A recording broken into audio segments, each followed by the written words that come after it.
Kalian tahu nggak ada seorang cewek yang diculik selama 15 tahun? Jadi ceritanya gini, ada seorang anak perempuan yang bernama Tanya Cat. Saat dia baru umur 11 tahun, orang tuanya itu bercerai.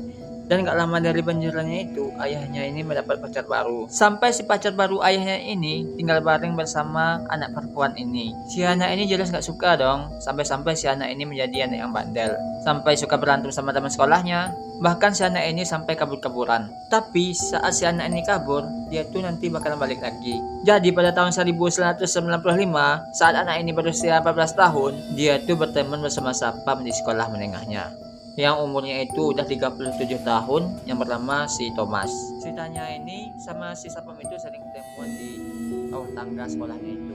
Jadi anak perempuan ini merasa bahwa hanya kepada sapam ini dia bisa bercerita dan bisa ngertiin dia. Sampai di situ si sapam ini kayak ngeyakini anak perempuan itu kalau keluarga anak ini sebenarnya tidak sayang ke anak perempuan ini. Jadi hanya si sapam inilah yang mencintai dan menyayangi si anak ini yang bernama Tanya ini dengan apa adanya. Jadi tujuan si Thomas ini ngomong kayak gitu supaya si Tanya ini mau tinggal terus bersama dia dan tinggal bersamanya di rumahnya.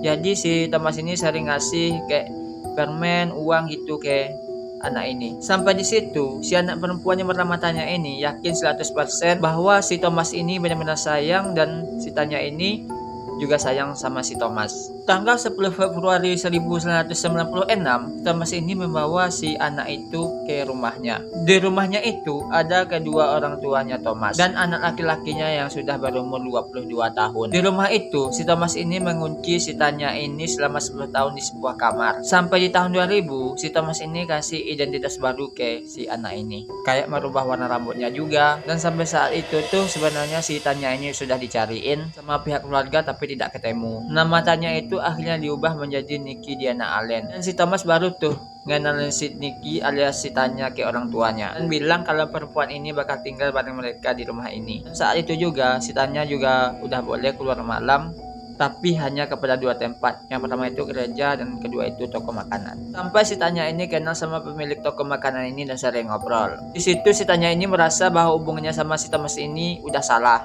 Akhirnya dia ceritain semua tuh ke pemilik toko makanan itu. Dan si pemilik toko ini akhirnya bilang ke anaknya yang pensiunan polisi. Dan sampai akhirnya diselidiki. Sampai di tahun 2006 akhirnya si Tanya ini dipertemukan kembali dengan keluarganya. Dan si Thomas akhirnya diadili.